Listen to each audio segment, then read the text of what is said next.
दोस्तों मई 2019 में खोजकर्ताओं ने तंजानिया के ऑल डोइनो लेंगाई वोल्केनो के पास 19,000 साल पुराने 400 ऐसे ह्यूमन फुटप्रिंट्स खोजे थे जो आज भी वैज्ञानिकों के लिए किसी पहेली से कम नहीं, क्योंकि कोई नहीं जानता कि जिन लोगों के ये फुटप्रिंट्स थे आखिर वो एक ज्वालामुखी के पास क्यों गए थे। हालांकि ये एकमात्र ऐसी खोज नहीं जिसने वैज्ञानिकों का दिमाग खराब किया हो, क्योंकि इसके अलावा भी दुनिया में बहुत सी ऐसी खोजें हुई हैं जिनको लेकर वैज्ञानिक सटीक तौर पर कुछ भी नहीं कह पाते। तो चलिए जानते हैं इन्हीं खोजों के बारे में हमारी इस वीडियो के जरिए। Number 10, hidden carvings in India. दोस्तों साल 2018 में भारत के कोंकण रीजन में आर्कियोलॉजिस्ट को कुछ ऐसा मिला जिसको देखकर उनकी आंखें ठिठक कर रह गईं। इस आर्कियोलॉजिकल साइट पर उन्हें ऐसी कार्व्ड रॉक्स मिली जिन्हें देखकर वो बिना चौंके नहीं रह सके, क्योंकि जब इन रॉक्स की कार्बन डेटिंग की गई तो पाया गया कि ये पेंटिंग्स करीब 10,000 साल से लेकर 20,000 साल पुरानी हैं। ह्यूमन सिविलाइजेशन में इतने सालों पुरानी शानदार कार्विंग्स को देखकर हर कोई इसलिए चौंक गया क्योंकि 10,000 साल पहले ऐसी पेंटिंग्स की कल्पना शायद ही किसी ने की होगी। लेकिन चौंकाने वाली बात यह थी कि साइंटिस्ट के हिसाब से इन पेंटिंग्स में ज्यादातर जानवरों की पेंटिंग्स थी जो कि भारत से ज्यादा अफ्रीका में पाए जाते थे। इसलिए अब इस बात पर सोचने के लिए भी साइंटिस्ट मजबूर हो गए हैं कि क्या इतने सालों पहले भी इंसान एक कॉन्टिनेंट से दूसरे तक रहने के लिए मूव करते थे। इन कार्विंग्स ने ऐसे ऐसे सवाल पैदा कर दिए हैं जिनके जवाब हाल फिलहाल में तो साइंस के पास भी नहीं है। Number 9, toads tombs. यरूशलेम बिब्लिकल जू जानवरों के लिए एक काफी अच्छा और हेल्दी जू माना जाता है, जहां पर कई प्रकार के जानवर अपना बसेरा बनाए हुए हैं। लेकिन इसी पार्क में खुदाई के दौरान कुछ ऐसा मिला जिसने लोगों को काफी ज्यादा चौंका दिया। यहाँ पर खुदाई करने वाले लोगों को करीब 4,000 साल पहले के दफनाए गए 9 टोड्स, जो कि मेंढक की एक प्रजाति होती है, उसके रिमेन्स मिले। चौंकाने वाली बात यह थी कि इन 9 के 9 टोड्स के सिर कटे हुए थे। इन टोड्स को माइटल बशेस और पाम बशेस के साथ दफनाया गया था। चौंकाने वाली बात यह थी कि टोड्स और इन बुशेस को कहीं और से लाकर यहाँ दफनाया गया था, जो कि बहुत ही ज्यादा अनयूजुअल था। लेकिन इनको उस तरह क्यों और किस लिए दफनाया गया था, ये तो आज भी हम सभी की जानकारी से दूर है। पर आर्कियोलॉजिस्ट की माने तो किसी इंसान जो कभी यहाँ दफन रहा हो उसके लिए हो सकता है ऑफरिंग के रूप में इन्हें यहाँ पर दफनाया गया हो। नंबर 8, सन ऑल्टर।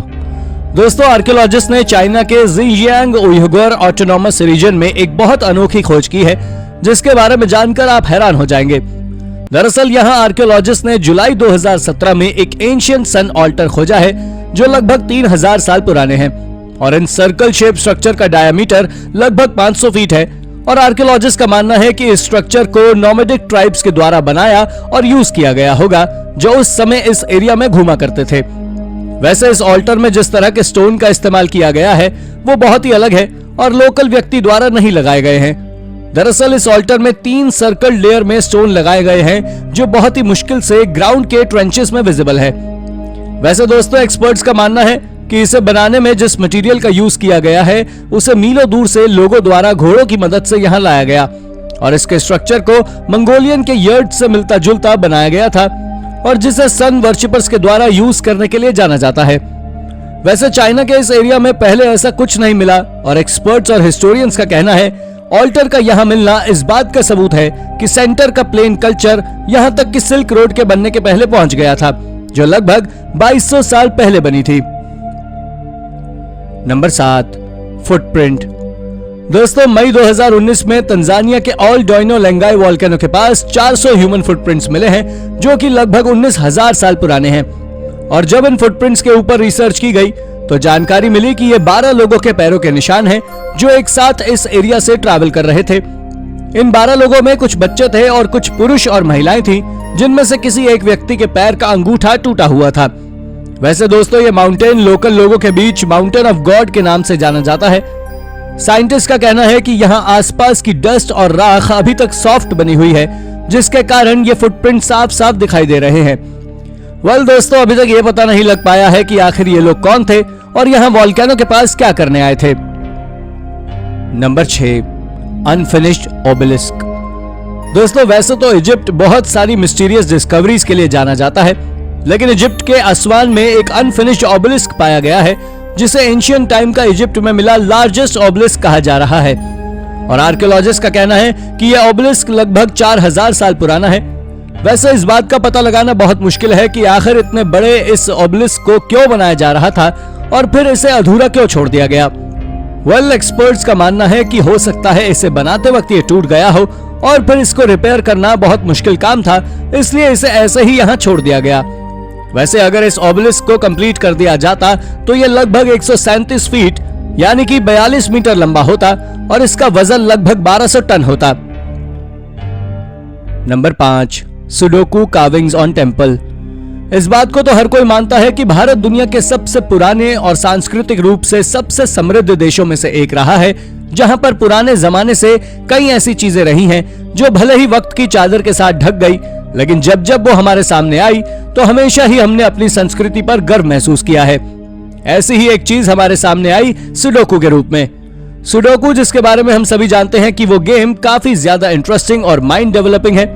इस गेम की शुरुआत वैसे तो 17वीं सदी की मानी जाती है, लेकिन भारत के तमिलनाडु के एक गांव पलानी में एक मंदिर के रेनोवेशन के दौरान मंदिर की एक दीवार पर सुडोकू गेम के पैटर्न में एक गेम की कार्विंग्स मिली, तो हर कोई इन्हें देखकर दंग रह गया, क्योंकि यह मंदिर 13वीं सदी में बनाया गया था।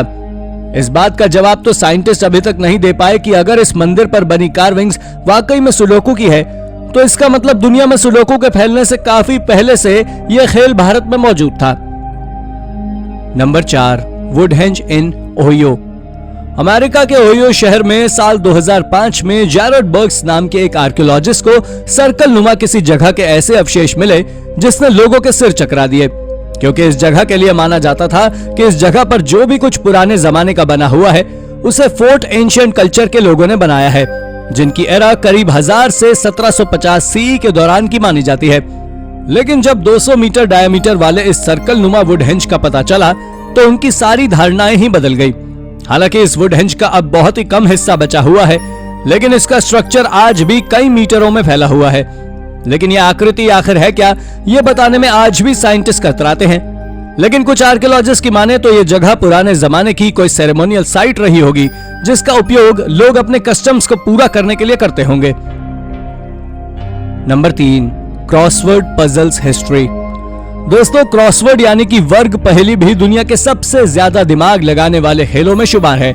लेकिन इस खेल की शुरुआत दुनिया में कब हुई, इसके बारे में लोगों को कुछ ज्यादा नहीं पता है।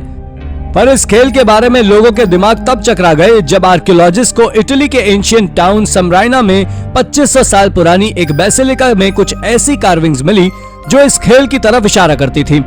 इन कार्विंग्स में ग्रीक लेटर्स को लेफ्ट टू राइट और टॉप टू बॉटम पैटर्न में लिखा गया था। हालांकि ये लेटर्स क्या थे ये तो नहीं पता, क्योंकि इनमें से ज्यादातर लोगों के नाम बस थे। लेकिन एक्सपर्ट्स मानते हैं कि उस जमाने में ऐसी कार्विंग से लोग सीक्रेटली एक दूसरे से कांटेक्ट करते थे। Number 2, ancient mummy in China. साल 2006 में चीन के टकलामाकान डेजर्ट में आर्कियोलॉजिस्ट की एक टीम को एक ऐसी ममी के अवशेष मिले जिनको देखकर हर कोई हैरान रह गया। ये ममी वेस्टर्न चीन के मीलों फैले रेगिस्तान में जब पाई गई तो लोगों को बड़ा अजीब लगा, क्योंकि इस रीजन में ऐसी फिजिक वाले लोग नहीं पाए जाते थे। जब इस ममी के डीएनए को ट्रेस किया गया तब पता चला कि यह ममी किसी सेल्टिक रेस वाले इंसान की है जो कि स्कॉटलैंड से यहाँ किसी जमाने में आया होगा। इस ममी के साथ आर्कियोलॉजिस्ट को 3 वुमेन और एक बेबी की बॉडी भी मिली थी, जिनके डीएनए ट्रेस करने पर मालूम चला कि वो भी सेल्टिक रेस के ही थे। लेकिन वो लोग यहाँ क्या कर रहे थे और क्या वो यहाँ अकेले आए थे, इस बात का जवाब एक्सपर्ट्स आज तक नहीं दे पाए हैं, क्योंकि उन्हें इन ममीज के अलावा सेल्टिक रेस के और लोगों के सबूत यहाँ नहीं मिले। Number 1, Galileo middle finger. Italy के Florence history of science museum में कुछ ऐसा रखा हुआ है जिसके बारे में जानकर आप भी काफी शौक हो जाएंगे। दोस्तों, इस म्यूजियम में किसी जमाने में चर्च के दुश्मन के रूप में देखे जाने वाले गैलीलियो गैलीलाई की मिडल फिंगर को इस तरह सजा कर रखा हुआ है कि जैसे वो किसी संत की उंगली हो। इस उंगली को गैलीलियो के रिमेन से 1737 में एंटन फ्रांसिस्को गोरी नाम के एक चोर ने उनकी मौत से लगभग 100 साल बाद चुरा लिया था। लेकिन उसने ऐसा क्यों किया ये तो अभी तक किसी को नहीं पता, पर यह अपने आप में ही काफी रोमांचक है। 2009 में गैलीलियो से जुड़े और भी कई बॉडी पार्ट्स एक ऑक्शन से नीलाम हुए और इस म्यूजियम का हिस्सा बने।